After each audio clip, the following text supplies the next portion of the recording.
What's going on, guys? So I'm here on YouTube.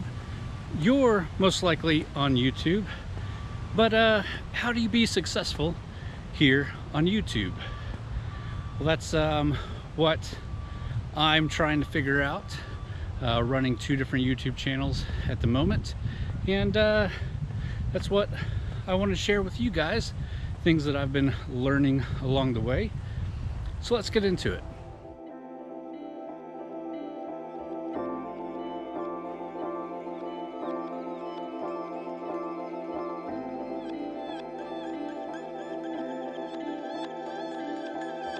So I've had an idea to do something similar to this for a while now.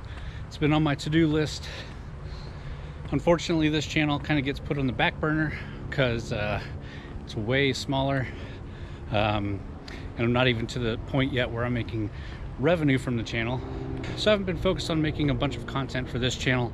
But after watching a new video from Veritasium, I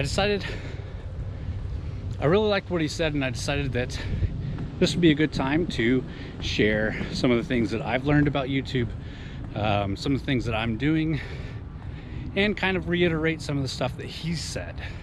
I definitely don't want to steal any of his thunder, so if you want to see his full video, I'll link it down below. So let's start off by talking about what YouTube is looking for and how we can, and what we can do as creators to boost our videos to get better views and eventually some money coming in. All right, so at the beginning of his video, he talked about kind of the structure of the user watching the videos and the algorithm for ads chasing the users, trying to figure out what's going to keep them on the platform longer, and things like that, and then creators chasing the algorithms to try to be one of those select few that get their videos pushed up in the rankings. And this creates a weird circle effect, but can also be damaging, as creators chasing the algorithm can really be swayed depending on what the algorithm is targeting for the moment. And creators that chase what's hot at the moment don't get as much subscribers, even if they get a lot of views. But it's easy for them to gain really quickly, but also lose really quickly if they don't keep up the rat race, which is something that you hear a lot with like the burnout stories and things like that. So that's not really that groundbreaking of information. I think towards the end of his video is what really got me. You always hear people talking about, oh, you just got to be your thumbnail and your title that is going to drive traffic. Just make good content that people are going to watch, and that's going to boost you.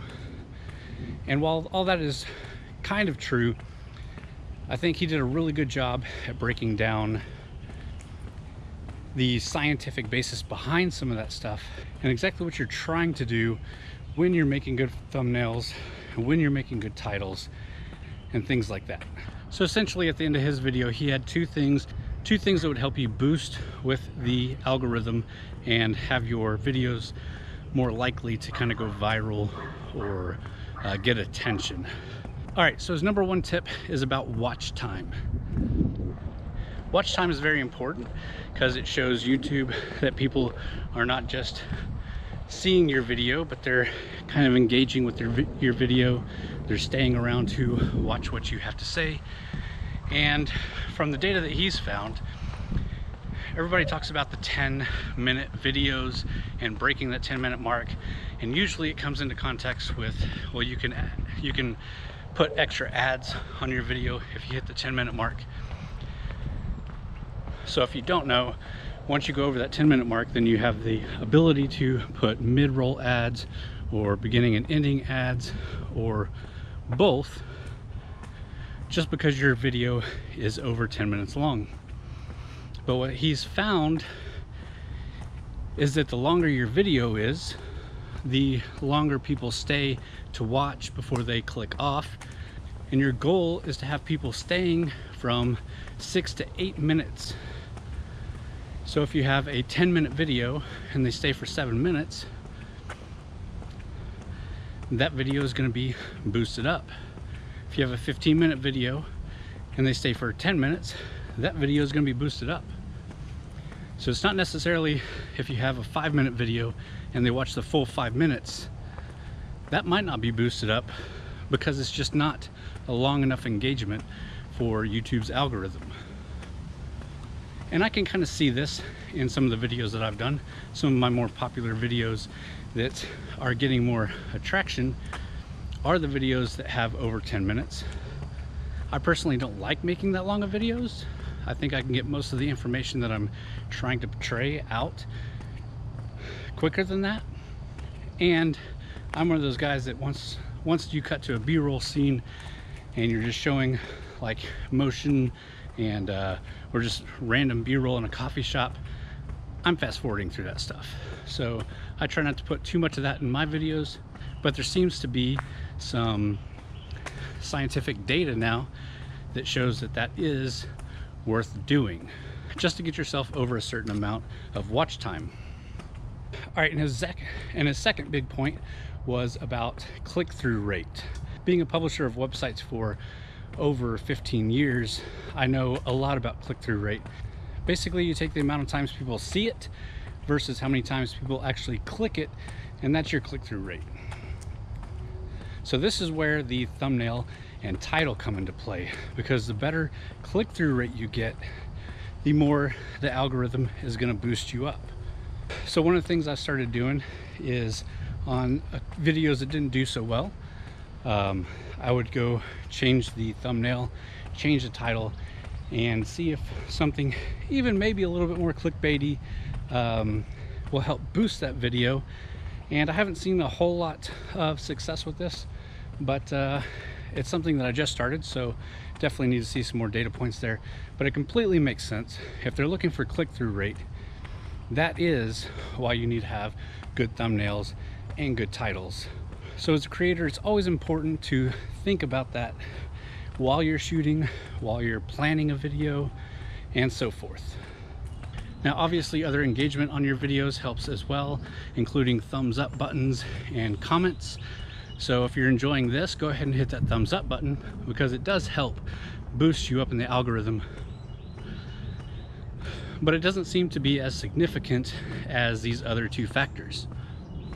Now, one of the next things I want to talk to you guys about is actually finding the best video to put forward for other people to see, and figuring out which video of yours is doing the best for your channel. Now, you might automatically assume, well, the one with the most views, the one with the most likes,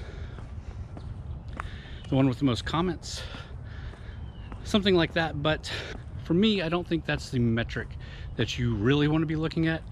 On my Texas Garage channel, I personally created a top 10 videos playlist, and I'll swap those videos out as I determine new videos that are what I consider top. And I don't use views, comments, or likes, or any of those to determine that. I'll show you what I use, but let's jump into the studio to figure that out. All right, so let's take a look here. This is the Texas Garage YouTube channel. It is the largest channel I run. Obviously, it's not a huge channel. We got 2014 or so subscribers. You see my most recent video here that's doing pretty well for this channel, at least. But let's go into some analytics, and I will show you what I look for when I look for my top videos. Now, you have top videos here, and this is based on minutes watched, which is great for YouTube. This is what YouTube looks for when they're promoting videos, like we've talked about.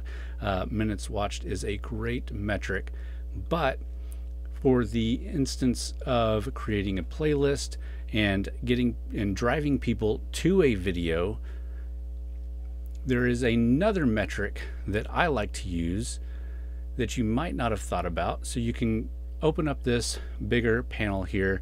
You can add another dimension, and I like to look at subscribers. So this is looking at 1, 2, 3, 4, 5, 6, 7, 8, 9, 10. So this is my top 10 videos in the last 28 days. Let's change that to 365 days just to give a bigger range. There we go. So you can see the top 10 here. This one, I've gained 78 subscribers from watching it. This Audi one has 73, Mercedes-Benz 50, this Audi TT RS 17. You can kind of see these high-end vehicles definitely get a lot of play and get a lot of attention. This Toyota 4Runner gained 16 subscribers. This Nissan Frontier 14. So why I like to use this metric is because these are the videos, not that are just getting views, but these are the ones that are actually converting people to subscribe. And while subscribers aren't always the best metric either, you can see that videos that turn people into subscribers is a good metric. So if you're looking for videos, don't just think about the views, don't just think about the watch minutes. Really dig down and see who is watching your videos and then subscribing, and promote those videos, because those are reaching people, they're connecting to people on a different level, really getting them to subscribe. Alright guys, well I hope you enjoyed that video. If you did, give me a thumbs up, leave me a comment down below, let me know what you think, let me know if you got any other questions about YouTube and running a YouTube channel, and as always, thanks for watching.